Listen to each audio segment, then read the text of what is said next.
Hey everybody, it's your old pal Chuck, and I'm back with another review. And today we're taking a look at from the Transformers Authentics line. This is the Alpha Class Starscream.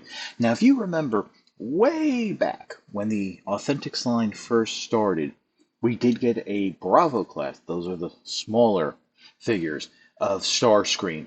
And it was okay. I found it to be a little floppy, and I was a little disappointed how things really didn't peg together. And after seeing the larger Megatrons, Shockwaves, Soundwaves, I was really curious to see them do Starscream at a larger size. Well, here it is.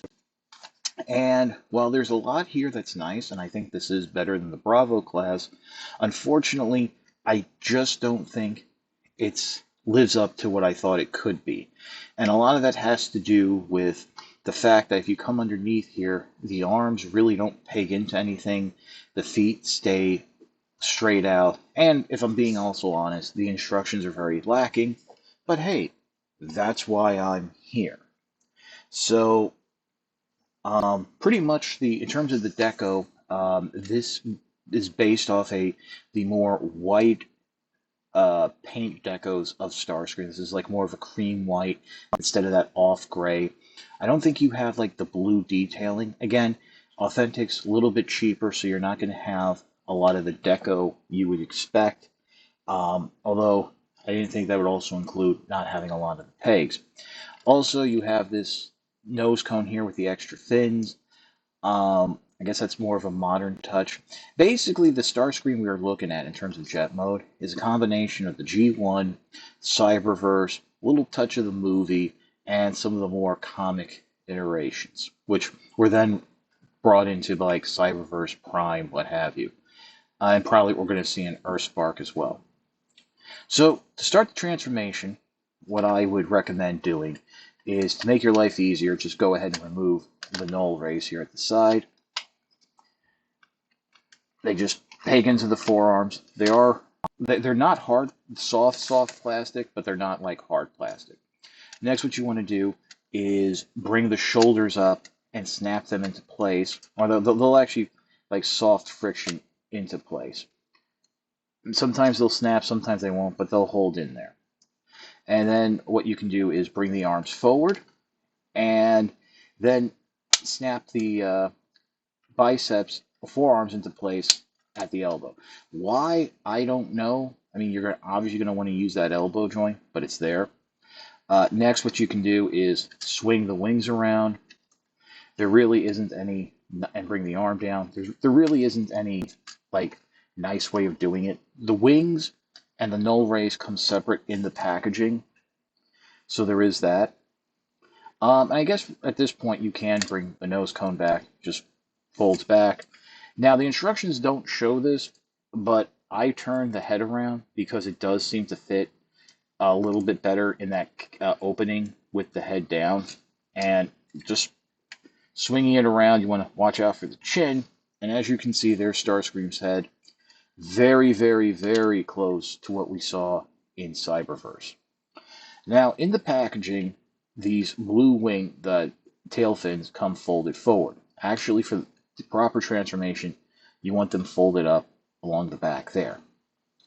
And then finally, what we're going to do is, and this is how the figure comes minus the wings in packaging with these folded forward. So there's a couple steps you have to do to get the figure properly transformed. Number one, separate the back here and then pull the legs out as far as they'll go. The knee joints are these little black bars like with the shoulder, and then separate the legs.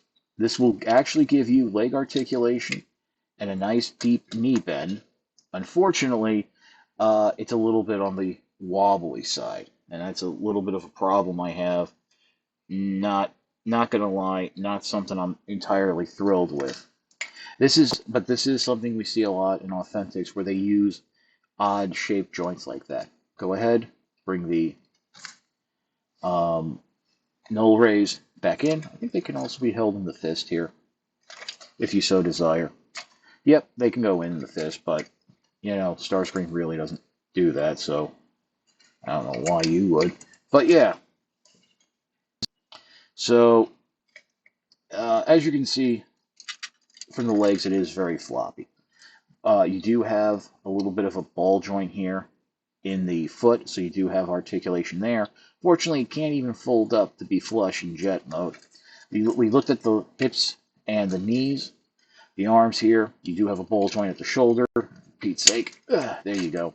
You do have that. You do have elbow joints. Why they have you lock them in like that? I don't know. I mean, that would make sense for vehicle mode, but not for robot mode. And the head is on a bit of a ball joint. You have a little bit of a wobble there. No waist joint. The wings, for the most part, do stay out of the way for the arm articulation. So there is that. And the nose cone just sits on the back.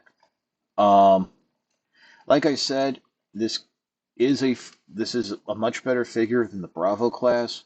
But seeing what they've done in the past with in terms of uh, Shockwave, Megatron, and Soundwave, I'm a little underwhelmed, and I wonder how long this was designed before it was released, since um, it since it's been so long since Starscream, and we got that larger Megatron almost right away.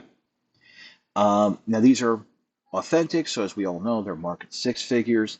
So that basically means you're going to look at these in discount stores, Tuesday Morning, Dollar General, Walgreens, uh, you know, places like that. You can also find them on Amazon. Now, I got this figure off of eBay.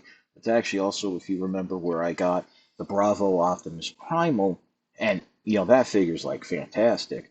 So I don't know. I'll be curious to see where they're going to go here and who's going to be coming up next, since the Authentics releases really don't get announced, and they're just whenever they feel like putting a figure out. Now, whether or not I can recommend that other Starscream, the Bravo class, the smaller one, is still on shelves. These guys are constantly getting re-released, and they were actually putting it out in that new plastic-free packaging, so it's going to be a small box. And in that regard, I really don't know who to recommend, because if the tolerances are a little bit better, that might be a little bit better of a figure. Now, this obviously has articulation, and I really appreciate what you can do in the legs. But it's clearly not on the same level as a Generations figure. So a younger fan might enjoy the Bravo class, an older fan might enjoy this Alpha class a little bit more.